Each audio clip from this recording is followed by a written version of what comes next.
Good morning, ladies and gentlemen, and welcome back to Starladder SEA coverage. We're here with day number 11 already this far into it. I was a little slow getting into this game. We've got Awake versus Invasion to get things kicked off, and we're going to go straight into the draft here as well. This draft is well underway. Blaze is joining me again from afar. Blaze, how are you today, sir? Doing all right, bright and early here on the East Coast of America, but tuning into some SCA dotes. My body's ready, but my brain is not. I'm kind of lacking a little bit of sleep here, but man, I'm still gonna be pretty hyped for these Ten games. We got some seconds great ones remaining. today. The first one, that's a fine matchup, Invasion versus Awake, but the next Five two, seconds I'm super remaining. hype about. We're gonna see some great plays back and forth, and should be a great day of Dota. Reserve Yes, time. sir. Of course, after this, we have First Departure versus Execration, and then it will be Execration versus Invasion. So, as Blaze said, there are plenty of good games coming up today. But, all right, enough about that. Let's get into this draft, buddy. Let's see what's going on here. Awake with first pick, Wraith King Shadow Shaman. Invasion doing something maybe a little more standard, opening with the Doom Viper. And, well, everything else looking a little bit more straightforward. Awake now moving into an Invoker pick and trying to decide what they want to do with this fourth pick here. Yeah, it's interesting because they kind of flip-flop the banning phase that we usually see. We usually see Skywrath and Void taking out in the opener, but taking out the push heroes instead Radiant from both team sides pick. seems appropriate. We're going to see Shadow Shaman coupled with Enchantress, so a lot of early game Dire aggression coming team out from back. Awake, and they're going to be trying to rotate around from the safe lane to the mid lane and try to just in general control that aspect of the map. Still have to pick up an offlaner here, but pretty much anybody will fit the bill, and otherwise, yeah, they're just going to be trying to take it into the mid game while Invasion have some plans of their Ten own. seconds Yep, remaining. Awake still have a lot of options at their disposal. The Tide Hunter has been banned out, but heroes like Radiant Clockwork come to team mind. ban. I don't know, who have Awake been running in the off lane quite a bit? I suppose there's probably a trend here that we could observe, but I actually haven't been casting much SEA Dota over the past couple days. Yeah, I like the Batrider pick against Train Protector in particular because Ten you can burn through the seconds living remaining. armor quite quickly. You can also take down trees if that happens to be an issue for Nature's Guys. So Five I seconds think that's pretty remaining. strong. But I mean, I don't know. There's a lot of different heroes that you can go with, and Reserve most of them time. are in some way countered by Doom. It is one of those quintessential heroes that if he's not locking down the Invoker, he's going to probably be putting it on one of your other cores, and you have to kind of draft around that a little bit. We're going to see Timbersaw taken off the table. Even that is a hero that would Dire have been team counteracted by pick. Doom, but not one they want to face, as they have some pretty beefy heroes. A lot of base strength with both Doom and Treant. Yeah, you make a good point that pretty much everybody is countered by Doom, so regardless of who they choose here, they'll have to deal with the Doombringer ultimate. But the Timbersaw, I suppose it could have worked well here. Maybe this is alluding that Invasion will grab something rather tanky with this last pick, although their lineup is already 10 pretty seconds damn remaining. tanky. The Viper in the mid lane, I guess potential for an off-lane Doom, 5 and seconds position remaining. 1 is where it will be. So you never know. Maybe Invasion have a trick up their Reserve sleeve, as time. it were. But Awake, they'll have not much bonus time to go with, and it'll be a Nature's Prophet Radiant final pick for team them. So pick. plenty of pushing power here on this Dire side. Yeah, it's interesting to talk a little bit about Awake's roster. It looks like there is going to be a lot of stand-in play. Boombell used to play for Awake, but back in January he shifted over to Mythtrust. So I don't know exactly what's been going on behind the scenes there, but him playing here back on this roster with Solitic and King A, that's pretty interesting. And then we do have the stand-ins QQ and Fading, so it's 10 interesting seconds to remaining. see what you can expect from them. We do see just kind of a generic push strat coming out with the Shadow 5 Shaman, Enchantress, seconds and remaining. Furion, both all going to be in play to batter down towers and gain momentum. And that's probably Reserve the easiest time. way to play kind of a pub style Dota when you have this hodgepodge of different players collaborating in this team. Yeah, and even Wraith King isn't a bad position 1 to have in a pushing lineup like this because of that lifesteal aura. Not to mention he has a nice disable and that stun, so he can set up potential follow-up disables for the Shadow Shaman and right clicks to commence after that. But the little bit of lifesteal does certainly come in handy. It will be an Ember Spirit final Dire pick for Invasion team Esports. pick. So there you go. That'll be the hero they need to round off their roster, and they seem pretty well suited to deal with this push. Treant is usually a hero I would say is good to deal with pushing towers, but Awake have so many summons that flash pushing towers will not be an issue for them here today. So name of the game with these pushing strats is, can Invasion hold off long Prepare enough for this battle. Ember Spirit, Viper, and Doom to hit critical mass, Blaze? Oh, most definitely. Once they get to a certain point in this game, they pretty much essentially auto win. Obviously, there are some uh, man, I can't even think of the word for it, but there are extenuating circumstances. There we go, where the Enchantress can actually technically outcarry with some really good like Aghanim Scepter Mask of Madness play. Obviously, the Furion, his GPM can range from 400 to 700, so we'll see what we can get out of him. But when it comes down to it, Ember Spirit and all these heroes past the 45-minute mark, just generally speaking, scale better and should be able to dominate in that setting. We'll see maybe aggressive tri-lane coming out. OK ADTR, they seem kind of postured to really take control of the map early with these active D-wardings. And if they wanted to go tri-lane, Rubik, Viper, and Treant, I really could see it paying off. 30 seconds. Yeah, absolutely, and it actually appears that's what they'll be gearing up to do. The Ember Spirit is angling for the mid lane, and it is Ketchik Imba on him. He tends to be that mid player, and Ghost looking to be in the solo safe lane role on this Doombringer.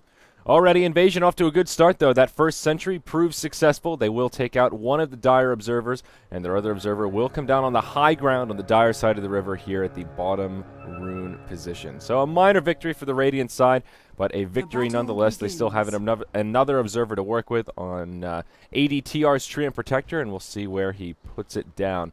On the Dire side, their lane's looking a little more straightforward. It will be Solo Tick in the off lane on that Nature's Prophet. Right now, the Enchantress hanging out in the mid lane, but it will be a solo Invoker. She'll be heading over to the jungle, and the Wraith King will be heading up top to join the Shadow Shaman for a little bit of a safe lane, dual lane. Yep. So it'll be a little bit of interesting switcheroo there, but yeah, right now OK is what is the point of these sentries? I don't even really know the value of that there, but I guess you're just he put it there in the first place to block out the camp and.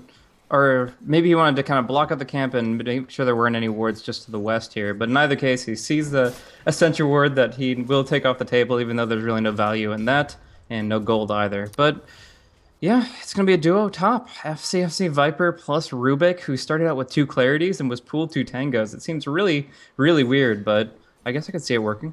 Yeah, you don't often see the supports pulled Tangos. In fact, it's usually the complete opposite. But FCFC did pick up a double stack of Tangos, so could have possibly been a little bit of a misclick there. He grabbed a double set instead of 2 and noticed it before he could sell it back. So I said, all right, here you go, Rubik. Sharing is caring. We'll give you a little bit of regeneration, but it is certainly a little bit odd.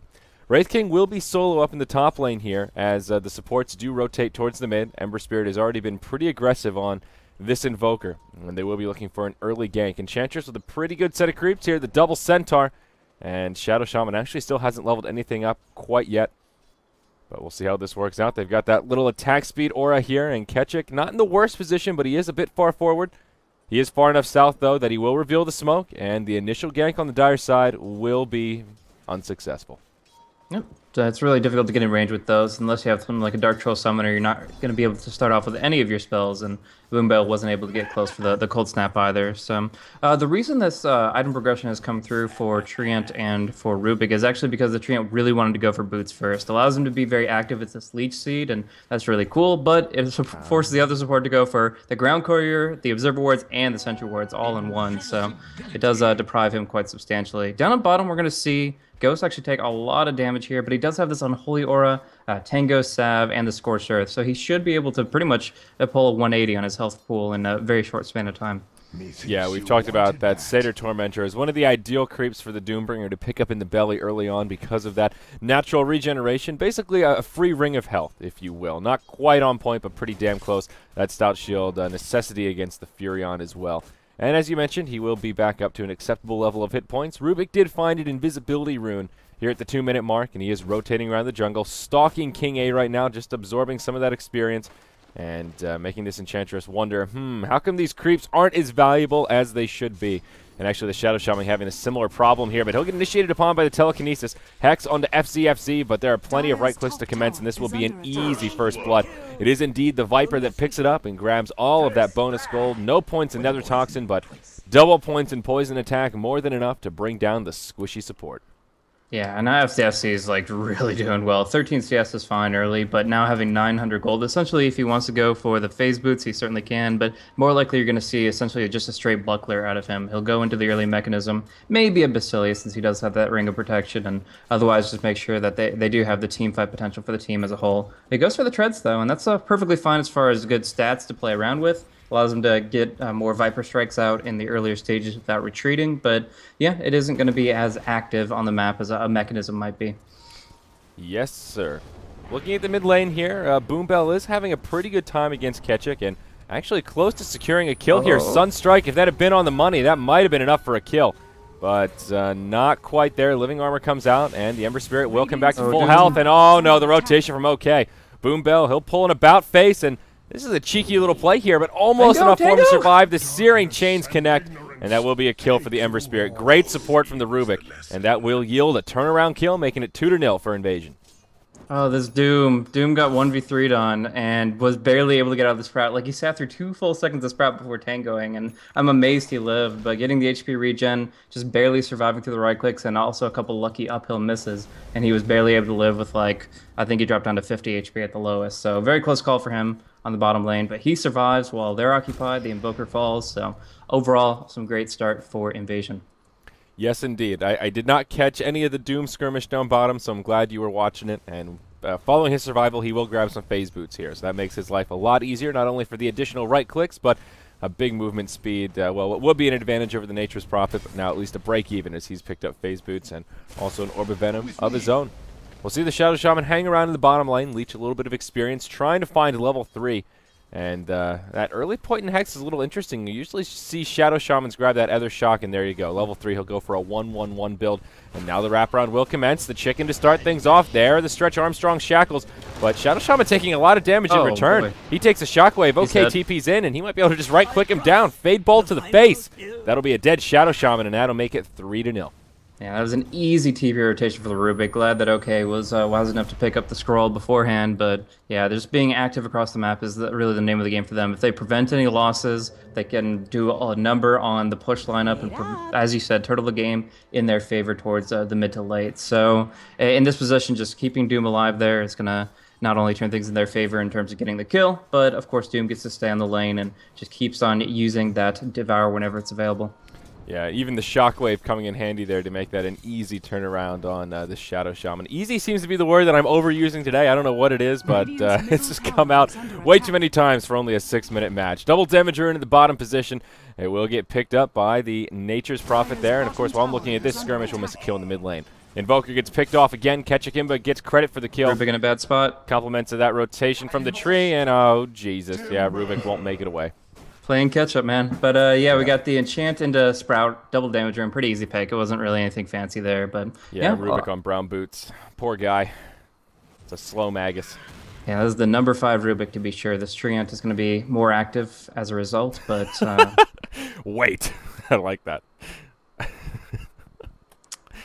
Usually it's something like, hey, could we pause for a moment, please? That is the most direct pause request I've ever seen. I like it. I like this guy's style. Yeah, it's like Silencer casting it. Ultimate, just like silence. Just wait. Just chill out. I would like some of that post-death rage out. You kill me, that would be good. You're gonna have to wait, Nature's Prophet. Pump the brakes, buddy. Mm-hmm. Oh boy! I would like a sound effect on Chronosphere now, like just demanding. It's just take a chill pill, take a minute, some insulting way of that. Making Chronosphere even more painful. Like an echo through the chambers of time. Wait. Mm-hmm. Oh boy. Well, at least Awake will get their first kill of the game picked up, but they're already pretty damn far behind. About 2,000 gold and somewhere around 3,000 experience. Invasion have picked up a pretty sizable lead out of the gate here, and a lot of that is just on the last hits. This bottom lane is pretty much a break even between Doom and Nature's Prophet, but we've talked about FZ way off to the races here. He's that big disparity tipping the scales, not only drawing the first blood, but 39 last hits on him compared to the 13 of this poor position 1 Wraith King. Yeah, this Viper is absolutely huge. I mean, able to tread swap for his Viper, so I can cast like 3 of those easily, and he also has the Buckler static armor. So now, even with only 1 point of corrosive, he's very tanky, and even with 3, it's going to be difficult to bring him down. Still, they should be able to manage it. At the worst, they need the Wrath of Nature to come through, but FCFC in a really overextended position. Yep, they'll press forward here, and there's that Sunstrike. Nice setup there with the Shackles, and they will find a kill. It is Shadow Shaman that gets credit for it, and pushes Wraith King to that level 6 mark, so now he will have a reincarnate when he chooses to skill it up. He'll hold on to it most likely until he gets into a sticky situation to make sure it's not a wasted cooldown, but good news for him, and on his way to a little bit of a recovery. Down in the bottom lane, Nature's Prophet looking to TP home. He'll get interrupted as Doom uses the ultimate and secures the kill. Ghost will get credit for that one.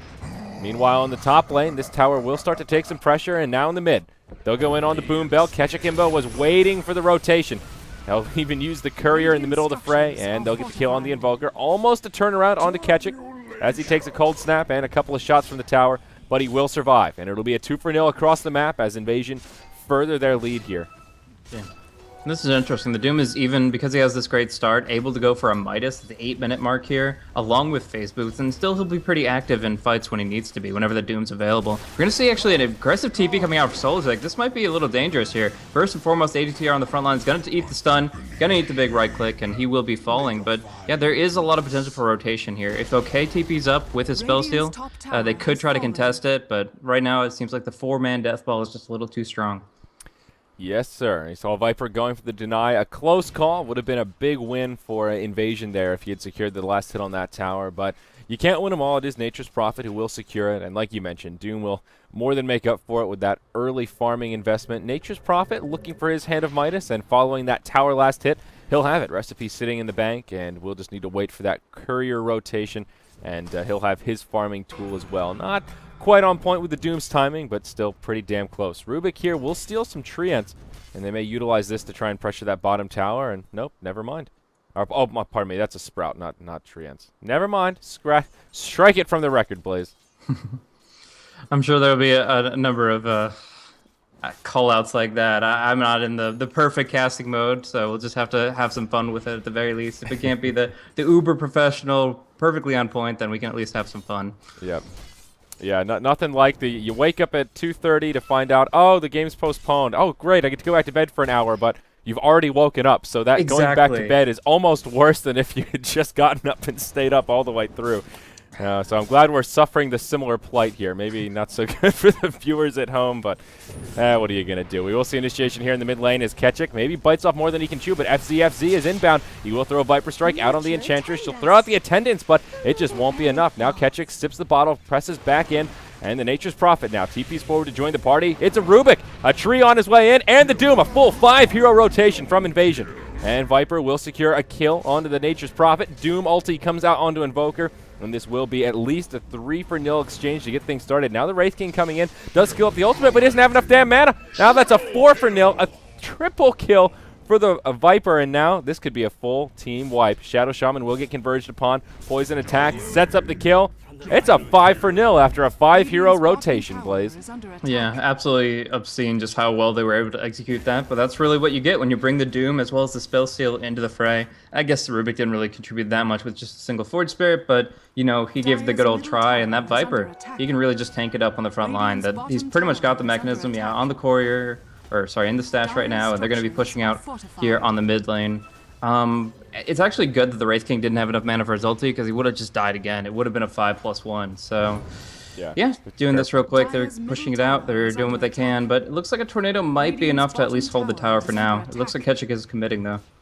Yeah, he's thinking about it at least. They will back off, and the tower stays standing with just a couple of hit points to spare. Will stay out of deny range, so I guess you could label that a win for Invasion, and it will end up being an easy push later on once they choose to commit to it. It looks like the Dire side are going for a double Midas. Nature's Prophet has already picked up his, and when you go for this Exort Invoker, it's pretty damn common to go Brown Boot straight into Midas. It is the standard build, but in a game like this, they're already so far behind. I mean, sure, you can make a case that, hey, Recovery Midas, maybe you can get them back in it, but Invasion, I think, will continue to be aggressive, and with that extra farming tool, they just won't be in fighting shape. Even in the top lane now, Nature's Prophet gets caught by the Searing Chains. Not enough damage to bring him down. Ketchik makes it a close call, but TP will keep Furion alive. Now in the mid lane, rotation onto Viper. 3 heroes smoked up, and again, it'll be unsuccessful. Superior positioning from FZFZ reveals the smoke and makes it into the trees before they can find an initiation. Yeah, and they just wasted the Wrath of Nature 100%. Didn't even counter push on bottom lane, so that tower's going to go down quickly. Didn't harass the Viper at all when they were trying to go on him. So just not able to really control anything, despite having a lot of global presence team-wide. Actually, is that stolen? No, the teleport was stolen, which is still a great spell. At level 2, it's a pretty short cooldown, and Rubik having the mobility to kind of bring himself to the fight, respond to wherever they drop the Mass Serpent wards and that type of thing. Along with the Blink Dagger, they're really able to initiate fights now, and this is going to be difficult for Awake. They already obviously are down 11-3, and they don't want to be losing any more fights. Yeah, about a 6,000 gold, 7,500 experience deficit, and that is with a 2-to-1 tower count. So Awake have even picked up a tower kill early on and still trailing by that much. Enchantress and Nature's Prophet will move into the Dire Ancients to find a little pick-me-up here, but King A has just not found any way to be too effective this game. He's 0, 1, and 2, has been involved in 2 of the 3 kills his team has picked up, so I guess in context of that, he's been as active as he could, but it's a rough life for an Enchantress in this game. Invasion have just been on point with being aware that ganks could be coming in, and it seems every time she tries to smoke up and secure a gank, they're a step ahead and just have superior positioning. One good thing for Awake, though, is, well, Shadow Shaman will take a tumble. I was going to say he has his Mass Serpent wards up, so maybe they can commence in the tower pushing, but he'll get caught in the jungle, and that will delay any kind of pushing they were thinking about bringing out onto the field. Now in the mid lane, FCFZ and ADTR will commit to this tower, looking for the last hit, and Viper finds it. Now they'll press forward. Enchantress will get dove upon, and she will sproink her way to safety. But tower kill does go the way of Invasion. Yeah, I really thought that this Treant pick would fall flat pretty quickly, but by the Living Armor just being so easy to bring down when it comes to towers. Actually, so how the Treant's going here, he's taking some hits, will be able to avoid most of the damage with the Impetus, but the last hit secures it. Yeah, that one last Impetus will chase him down. FCFC taking a lot of damage, but there's that teleport from Rubik to help secure things. Will spell steal the Wraithfire Blast, finishes off the Nature's Prophet before he can TP out. Now Doom comes in. It's a dead Shadow Shaman. He will get his ultimate down, but it seems to little avail. There's the Wraith King ulti. He takes a Wraithfire Blast, a little dose of his own medicine, a spoonful of sugar as it were, but it will be back-to-back deaths for him. A 1-for-3 trade, and now they continue to press forward. Ghost does have a Blink Dagger. A lot of damage onto that Enchantress, but won't be able to finish her off. Instead, opts to devour one of these Forged Spirits, and they will just continue to pressure this lane. Already the critical strike, Alpha Wolf, pack leader Zora picked up for the Doom, and he's hitting pretty damn hard. Yeah, most definitely, and adding a huge amount of damage to his team as a whole. We actually saw, like, really just as the potential of Rubik when he can steal that teleport is just jump into fights across the map and cause some real grief. It looks like Nature's Prophet wants to do that as well. He's trying to find the Doom, and now he does, but Blink Dagger comes out before the auto attack lands, so he's going to be perfectly fine. And yeah, meanwhile, Ember just keeps on farming away. He's got that Battle Fury pretty soon, a double damage bottled up. Like, he can fight, he can farm, he can pretty much do whatever the hell he wants, and Awake just don't really have a great handle on it. I mean, you see what happens to the Shadow Shaman every time he enters the fight. He lives for approximately 3 seconds and then immediately gets chopped down. Usually gets one spell off, and that's about it. Yep. Exactly right. And, yeah, I think it's almost time Awake just group up and try and knock down these towers. I mean, at this point, with the double Midas, it makes it so hard. They don't have a mech, and Invasion does. That's a huge team fight advantage for Invasion right there, and then not to mention all of the other farming tools they have that have allowed them to kind of pull ahead here. Viper will go straight into a BKB. Now has the Ogre Club and the Mithril picked up, and there's your Battle Fury on the Ember Spirit. 2 pretty big items to come out onto the field with a double damage. He can maybe find a solo kill into King A. Will whiff the Searing Chains, and then will just go back to farming. Meanwhile, in the Roche Pit, though, Awake will do something cheeky, and I like this play. They smoked into the Roche Pit, and it looks like it will be uncontested. They will commit the Rost Awards for it, though. Yeah, there was potential for snipe from Ketchigemba. He's going to check it, but it seems like just too late. Oh, look at that damage, though. With the early cleave, with the double damage, he actually almost was able to take out half the HP of the entire team. It looks like there is going to be Boom Belt triggering some hits there. The Cold Snap went through, but in the end, it is going to be a successful Roche, and the Aegis will be heading the way of the Invoker. So they lose the tower on top lane, but we've seen that trade time and time again. It is favorable. The King A one on mid lane, however, is certainly not. Yeah, now Ketchik will continue to press forward. He finds the Wraith King, no ultimate available, just chops him, and will go back to farming. You know, that Ember Spirit was pretty damn close to finding the last hit on Roche there as well. If he had just been maybe a second, half a second later, it could have been a last hit on Roche, and potentially an Aegis snatch as well. So close call. That time Awake roll the dice, and well, they at least break even as they trade their top tier 1 tower, but they may have to trade their top tier 2 tower as well. A lot of pressure coming its way. They'll go down towards the bottom lane looking for a tower trade perhaps, but it will be defended. Ketchik gets turned into a giant little lamb there. It will cost the Shadow Shaman his life, as will the Nature's Prophet. Up top, tier 2 tower falls, and Awake are just crumbling at this point. Blaze, Ghost gets initiated upon, has an ultimate available here, gets mech'd up, Sunstrike will be on the money. Ghost takes a tumble, FCFZ laying in the right clicks into the Invoker. But now will be forced to make a retreat. Ketchik has hopped to the top lane, will finish off Boombell. That procs the Aegis, FCFZ still on the run. Ember Spirit trying to figure out the right course of action here to save his buddy. It won't be enough to keep the Viper alive, but does at least find a kill on the Enchantress. Potential to turn around onto Fading. He does not have an ultimate. One more auto attack, maybe enough to bring him down, but no, a Cold Snap comes out. The Forged Spirits will continue to proc it, and that will be the end of the skirmish as Awake walk away with 2 more kills under their belt, but some pretty heavy losses just moments before that. Yeah, the reaction time from Ghost there was a little slow. He actually could have disjointed the Wraithfire Blast with a Blink Dagger usage, but instead he does get hammered down on, as you mentioned, the Sunstrike connected, so did have enough burst damage to finish him off, but every time Ketchikimba goes into a fight, it comes out ahead, at least for him personally. And it's okay to be selfish when you're this farm dependent of a hero. 9-0 and 5, 94 CS. Like, we were talking about how huge the Viper was getting, and now it's all Ketchikimba here. Battle Fury up, but 2,800 gold banked up on top of that. And it's only 19 minutes in. That's the scary part. I mean, he could be looking at a double Battle Fury within, pre-25 minutes pretty easily. Maybe a 22-minute double Battle Fury. Probably more likely he'll move into a crit/Daedalus for some higher DPS, but his farm is undeniably strong at this point. They will smoke up and rotate onto the Dire high ground outside of the secret shop. We see some pings coming out, so the Dire side do seem a little bit cautious to it. There is, of course, an illusion rune that was used, and will use a Cold Snap, so well, they'll continue to set the trap. Instead, they rotate down to the bottom lane and will commence the tower pushing. Only 2 outer towers remain for Team Awake. And Invasion will tighten the noose. Is that the appropriate analogy here, Blaze? Yeah, I'd say so. At this point, I mean, Awake have almost been digging their own graves throughout this game, the way they've been playing it, and kind of going for what I would consider fool's gold in these double Midases. They go in, they want to kind of broach into mid-game, but they could do that with towers if they just got some real fighting items. Instead, they go for the Midases. It's great for a late game, but that late game is not going to exist. Invasion have full control, they have the better items, and they have the better scaling. So I kind of feel like Awake, they were almost putting themselves on the chopping block there with their current progression and how they've kind of approached each of these fights.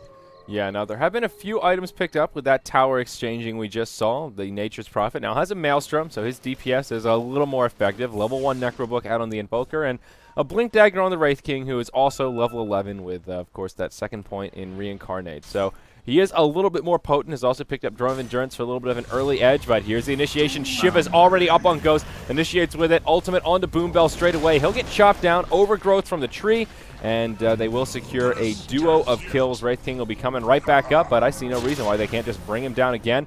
Viper Strike will actually be disjointed by the Blink, so all right, the reason is Blink Dagger, ladies and gentlemen. Well played by Fading, as he does survive the second round of the onslaught. Yeah, the Blink's nice, but all the same, like, if all you could say out of your entire laning phase for your position 1 Wraith King is that he was able to acquire a Treads, a Drum, and Blink, then you're barking up the wrong tree. There's really not much that he's going to be able to accomplish in the midst of an engagement. We saw how impressive that Doom initiation was. Blink Shiva's right on top of him, and yeah, the fact that he has a couple of basic items is only going to just kind of delay the inevitable. Right now, they do connect to the steering chains, but they're not going to be able to follow up with any major disables, so looks like they are just going to have to kind of play it a little safe and wait out Roche. On top lane, it is going to be Shadow Shaman to go down, a couple of right clicks. Not much Nether Toxin, to be honest, but still plenty to make sure he can't walk away. The already slow Shadow Shaman being chased down by that rank 4 poison attack. Yeah, Nature's Prophet in more than big trouble here in the bottom lane, and Doom will solo him. Ketchikimba trying to get a little taste of the action there, but Ghost has plenty of damage just to bring him down between the Shivas and all that right click. Ketchik has a full Daedalus now, and that is at the 22-minute mark. Daedalus, Battle Fury, and Phase Boots. Not a full set of drums, but even a Bracer for some additional hit points. This is one absurdly farmed Ember Spirit. Of course, the Doom is still topping the net worth chart, but he's got a Midas, and he had a really good time in lane. Not surprised to see that. Oh, man, here we go. Initiation forward onto Boombell again. The Shiva's Doom to get things started, but this time there is some support inbound. Ketchik is here for the follow-up. Rasta wards come down, and Wraith King will be the first to fall. Rasta goes down shortly after. Ghost will stand his ground for now. Rasta wards doing as much damage as they can, but he's pretty damn tanky. 12 armor up on him, and that physical damage will just tickle. It's basically a full team wipe once again. The Invoker waddles away with a few hit points to spare, but it's just turning into a massacre here, Blaze. No outer towers remaining. 25-6. Awake is really on the ropes. Yeah, and that was essentially 2v4 too. Like there was nothing contributed from 3 of the heroes other than living armor, and yeah, Doom just got suddenly extremely tanky. Actually, he did find solo take. He used the blink shivers after his TP, gets clear vision, is able to stop the TP scroll with level death. Unfortunately, he has no way of preventing the teleportation coming out after the fact, but almost gets him with that blink. Yeah, still cheeky plays nonetheless. Meanwhile, in the base, Shadow Shaman, nowhere to go, will burn down to the immolation of the Ember Spirit. That Flame Guard more than enough. You can see Ketchigimba getting a little cheeky there, playing around with him, making him think, maybe, did I fog him? Yes? Oh, no, little biscuit. And he will take a tumble. So Living Armor comes out onto Ketchik. He'll pressure the bottom lane. Up top, you've got the Viper pressuring the top lane. And hey, in the mid, you've got Rubik shoving creeps into the mid. So Awake are scrambling just to defend their base right now as Invasion commence in the split push. We'll see Blink Stun coming out on FCFC, but a great BKB usage, and he'll just TP perfectly fine. Safe and sound back home. That was a 9-second BKB, but stuff FCFC, he's not going to be using 5 more charges of it. It's probably going to be used once more for the killing blow on the Ancient, and that's about it. Oh, my. Oh, Enchantress. Wow. Well, I think that right there pretty much spells out the state of this game. That was just a poor little fawn. Almost on his second Battle Fury. Claymore and 1,800 gold. Ketchik is really enjoying the fruits of his labor here. Down bottom, Nature's Prophet trying to commence the rat, but it's just not working. The Treant Living Armor is just more than enough to slow him down, and he keeps shoving Treants into this tower, and yeah, sure, he's slowly bringing it down. But there are just too many Blink Daggers, too many ways to hop on top of him, and Rubik will just stay stationary in the trees here. Not sure exactly what he's waiting for. They're both just kind of waiting it out. So, all right, it's a stalemate in the trees here. He's wanting Solitech to try to go for another backdoor play, but we do see in the mid lane here that it is going to be Wraith King to get hit up by the Leech Seed, caught out, big crits coming through, and yeah, he is not one for this world. It doesn't get the blink away due to Shivas, and he will be taking a spill. Yeah, Reincarnation not going to save him from that. Now the Enchantress will survive for a couple seconds, untouchable in the Attendant's Buyer, maybe a second and a half, but she will get chopped down by the Fiery Sword of the Ember Spirit, as well as the Doombringer. Team Fiery Sword, I guess, as it were. Ketchik connects with some Searing Chains onto Boombell. Sunstrike flies through, will be off the mark, and doesn't matter anyhow. Doom comes in and chops him to the face. Tower down bottom falls, but it does get denied by the big leafy tree. He will get turned into a goat, and it looks like he'll be able to survive with that Nature's Guise. Rubik now rejoining the party. Shadow Shaman trying to TP home, and he will be successful in his plight as he does make it back to the base. But the fruits are limited here for Awake, as after all that, it does just get denied by that big tree. So Furion stuck around. He did go for that backdoor play, but it really didn't change anything, and they lose out on that tower. That's the best they can hope for, but in the end, they're going to lose out on their mid racks, and there's no coming back from here. Once your lane of racks down against this draft, the game is automatically a loss. I don't think they'll call GG this early on, but we'll see at the very latest Invasion go for Roche and then finish everything off. Yeah, I think we're at that point of just an insurmountable lead here. So we'll have a little bit of funsies left over as Awake desperately try to hold their base. They will try to pick up a kill onto Ketchik, but he'll just bait him out of the base. FCFZ is there with the BKB, ready to lay in the right clicks. Viper Strike out on the Enchantress as he gets poison up on everyone, even the Shadow Shaman pressing forward here.